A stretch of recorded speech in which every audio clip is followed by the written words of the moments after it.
हस्ती अपनी हुबाब की सी है, यह नुमाइश शराब की सी है। चश्मे दिल खोल उस भी आलम पर, यहाँ की औकात ख्वाब की सी है। नमस्कार दोस्तों, आज हम इन पंक्तियों का लब्बो लुआब जानेंगे। ओशो की पुस्तक सतगुर मिले तो उबरे सुधि बुद्धि का विचार नामक चैप्टर के दूसरे भाग में। जरा अपना हृदय उस परलोक की तरफ भी खोलो, क्योंकि यहाँ तो सब है जो सपने जैसा है। चश्मे दिल खोल उस भी आलम पर, दिल की आँख उस सत्य की तरफ खोलो। घूंघट हटाओ, पर्दे उठाओ, यहाँ की औकात ख्वाब की सी है। क्योंकि यहाँ की जो सत्ता है इस संसार की, वह एक स्वप्न से ज़्यादा नहीं है। हस्ती अपनी हुबाब की सी है, एक बुलबुले जैसी हस्ती है। पानी का बुलबुला अभी बना अभी मिटा, यह नुमाइश शराब की सी है। यह तो मृग जल जैसा प्रदर्शन चल रहा है, झूठा मान लिया इसलिए है। और लोग क्या क्या मान नहीं लेते। हमारा सारा संसार हमारी मान्यताओं से निर्मित है। हमने मान लिया है, सारी बात मानने की है, और मान लिया है तो चलते चले जाते हैं। जिसने नहीं माना है वैसा वह हंसेगा। जिस आदमी को घर की दौड़ लगी है उसके लिए धन सत्य है, और जिसको धन की दौड़ नहीं लगी है वह हंसेगा कि तुम पागल हो। धन का करोगे क्या, धन से होगा क्या, सब पड़ा रह जाएगा। जिसकी मान्यता नहीं है वह बड़ा हैरान होता है कि तुम किस चीज़ के पीछे दौड़ रहे हो। लेकिन जिसकी मान्यता है उसकी आँखों में नशा है, वह होश में नहीं है। यह संसार हमारी कामना, हमारी तृष्णा, हमारी दौड़, हमारी महत्वाकांक्षा का परिणाम है। और जो इस महत्वाकांक्षा के जोर से नहीं जागेगा वह कभी पहचान नहीं पाएगा स्वयं को। स्वयं को जाने बिना कोई सुख नहीं है, स्वयं को जाने बिना कोई संगीत नहीं है, स्वयं को जाने बिना कोई अमृत का स्वाद नहीं है। पंच तल ले उत्पन्ना सकल संसार, ये तुम जिन चीज़ों के पीछे दौड़े जा रहे हो वहाँ कुछ भी नहीं है। 5 तत्वों का खेल है, मिट्टी, जल, वायु, अग्नि, आकाश। इनसे यह सारा खेल निर्मित हुआ है। इस खेल में कुछ भी नहीं है, और जिसकी तुम तलाश कर रहे हो वह तुम्हारे भीतर मौजूद है। इन 5 तत्वों के जो पार है वह तुम्हारे भीतर मौजूद है। ये 5 तत्व तो बनते हैं और मिटते हैं, गिरते हैं और उठते हैं। ये तो लहरें हैं, इनके साथ तुम कभी आनंदित ना हो सकोगे, क्योंकि ये बन भी नहीं पाती कि मिट जाती हैं। इनके साथ तुम कैसे जी पाओगे। ये क्षणभंगुर हैं, और जो क्षणभंगुर हैं उससे दुख मिलता है। तुम जरा उसे खोजो जो शाश्वत है, और वह तुम्हारे भीतर बैठा है। इस संसार को अगर देखो गौर से तो तुम्हें देखने वाले का स्मरण आने लगेगा, और अगर इसे मूर्छा से देखो तो देखने वाला तो भूल ही जाता है। उलझ गए दृश्य में, जो उलझा दृश्य में वह भटका, और जो दृष्टा में जागा वह पहुँच गया।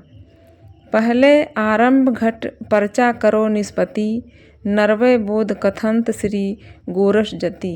गोरस कहते हैं, हे सम्राटों, तुमने 4 बातें कहनी हैं।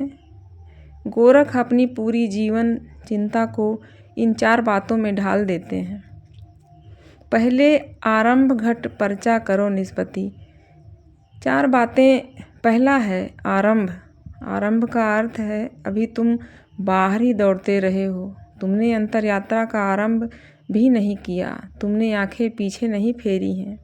तुमने लौट कर नहीं देखा, जिसको महावीर ने प्रतिक्रमण कहा है। चित्त की 2 दशाएं हैं, आक्रमण, आक्रमण यानी बाहर की तरफ, प्रतिक्रमण यानी भीतर की तरफ। आक्रमण यानी दूसरे पर, प्रतिक्रमण यानी अपने पर, या जिसको पतंजलि ने प्रत्याहार कहा है। लौट आओ अपने घर, लौट आओ। इसी को जीसस ने कन्वर्सन कहा है। कन्वर्सन का अर्थ नहीं होता कि कोई हिंदू ईसाई हो जाए, कि कोई ईसाई हिंदू हो जाए। यह कोई कन्वर्सन है? कन्वर्सन का अर्थ होता है बहिर्यात्रा, अंतर यात्रा हो जाए। तुम मंदिर बाहर न खोजो, भीतर खोजो। तुम बाहर के तीर्थों पर मत जाओ, तुम भीतर स्नान करो। तुम ध्यान में डुबकी लो तो जीवन में क्रांति शुरू होती है। इस क्रांति को गोरख कहते हैं आरंभ। तभी तुम्हारा मनुष्य होना शुरू हुआ, इसलिए कहते हैं आरंभ। पशु भी बाहर जीते हैं, पौधे भी बाहर जीते हैं। सिर्फ एक मनुष्य है इस पृथ्वी पर जो भीतर भी जी सकता है। उसकी ही यह संभावना है जो आत्म साक्षात्कार कर सकता है। बाहर तो सभी दौड़ते हैं, इसमें कुछ खूबी नहीं है। तुम्हारे जीवन में महिमा प्रारंभ होती है उस दिन जिस दिन तुम भीतर लौटना शुरू होते हो। हुए गौरवान्वित, हुए महिमान्वित, हुए मनुष्य। तुम्हारे भीतर जन्म हुआ आत्मा का, तुम्हारे भीतर परमात्मा की तलाश शुरू हुई और वह बड़ी से बड़ी क्रांति है और कोई इतनी बड़ी क्रांति नहीं है। अंतर क्रांति है, इसको कहते हैं गोरख आरंभ। वे कहते हैं कि सुनो ये सम्राटों, तुमने अभी अपने साम्राज्य का आरंभ भी नहीं किया। जिस संपत्ति के तुम मालिक हो, तुमने पहली कुदाली भी नहीं मारी उस खजाने की खोदने के लिए। दूसरा घट, घट का अर्थ होता है घड़ा। यह जो शरीर है यह घड़ा है। घट मंदिर है, उसके भीतर मालिक छिपा है। इस घट के भीतर आकाश छिपा है।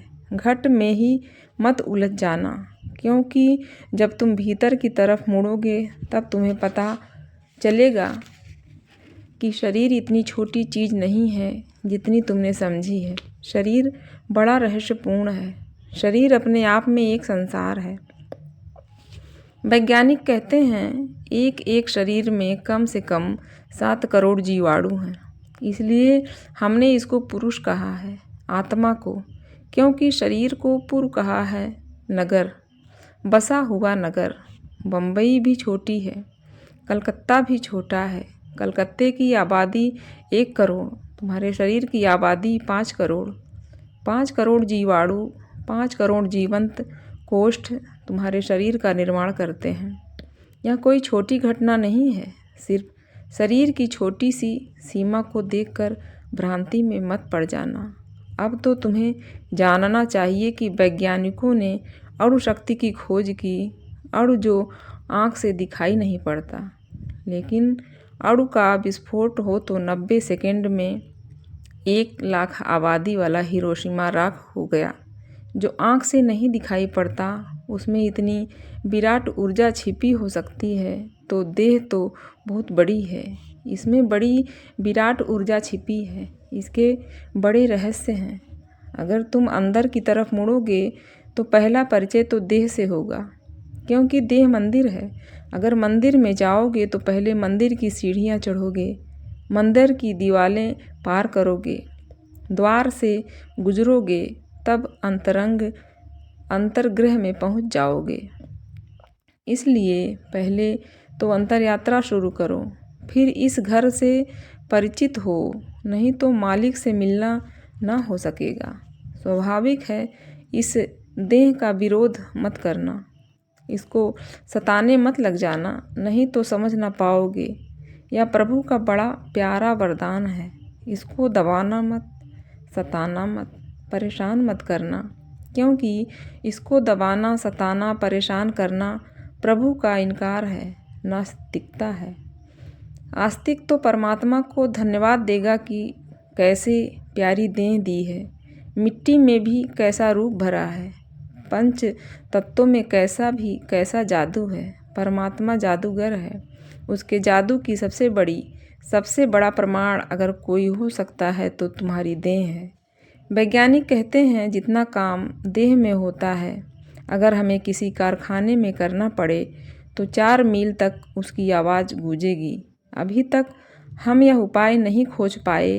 विज्ञान ने बहुत गति कर ली, जमीन से आदमी को चांद पर उतार दिया अणुबम का विस्फोट किया और अब इतने अणुबम हमारे पास इकट्ठे हैं कि हम सारी पृथ्वी को भस्मीभूत कर सकते हैं। एक बार नहीं, 1000 बार। विज्ञान के इस परम विकास के बावजूद भी विज्ञान अभी इसमें सफल नहीं हो पाया कि एक रोटी को खून में बदल दे। रोटी को खून में बदलना अभी संभव नहीं हो पाया। यह जादू तुम्हारी देह में घटता है। और इतना ही नहीं कि रोटी खून बनती है, मांस बनती है, रोटी तुम्हारा मस्तिष्क भी बनती है, रोटी तुम्हारा विचार भी बनती है, रोटी किसी अपूर्व द्वार से तुम्हारी चेतना को भी प्रज्वलित रखती है। फिर तीसरी घटना घटती है परिचय की। जब तुम्हारी देह सुंदर होगी, संगीतपूर्ण होगी, लयबद्ध होगी, तब तुम्हारी देह में एक छंद होगा, मस्ती होगी, तुम्हारा परिचय होगा चेतना से। तब तुम्हें पहली झलक मिलेगी उसकी जो इस मंदिर में छिपा है। तुम मंदिर में प्रवेश कर गए, उदास, रोते, भूखे तुम इसमें प्रवेश न कर सकोगे। स्वस्थ की तरंग पर ही सवार होना होगा। पहले आरंभ घट, पर्चा करो निष्पत्ति।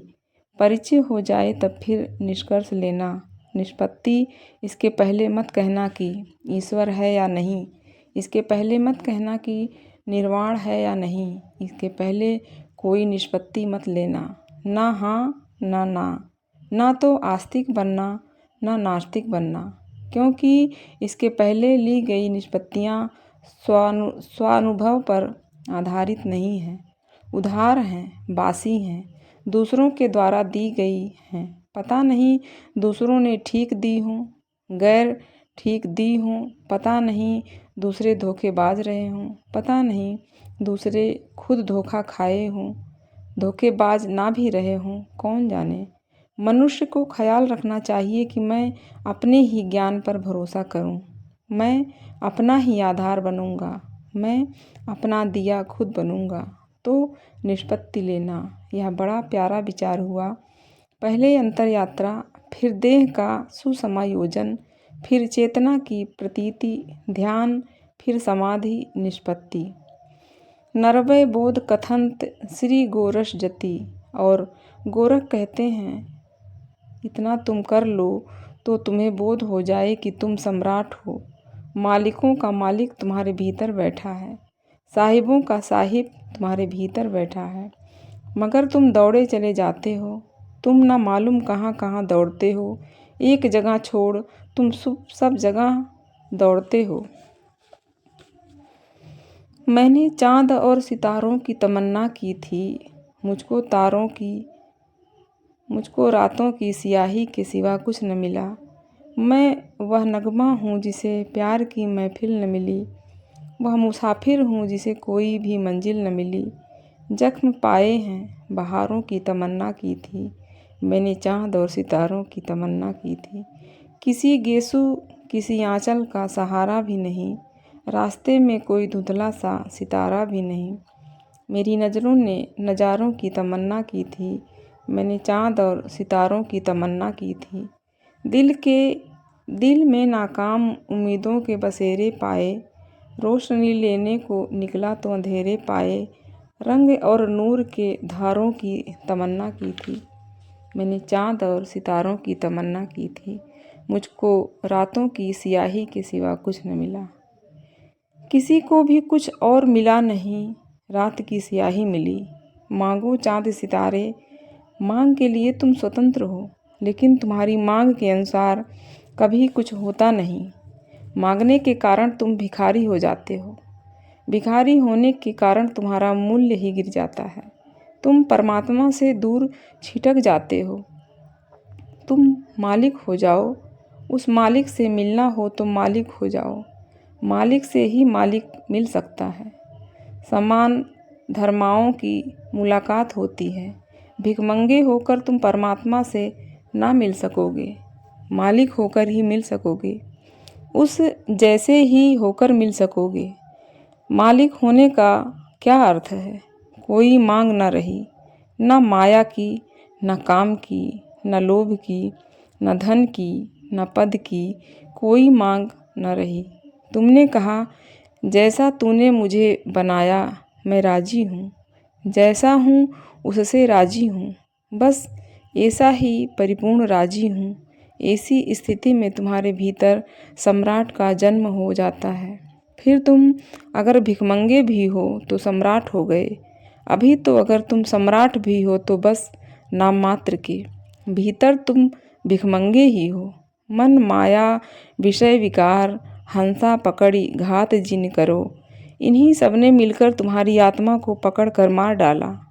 इन्होंने ही तुम्हारे भीतर के हंस की गर्दन दबा दी।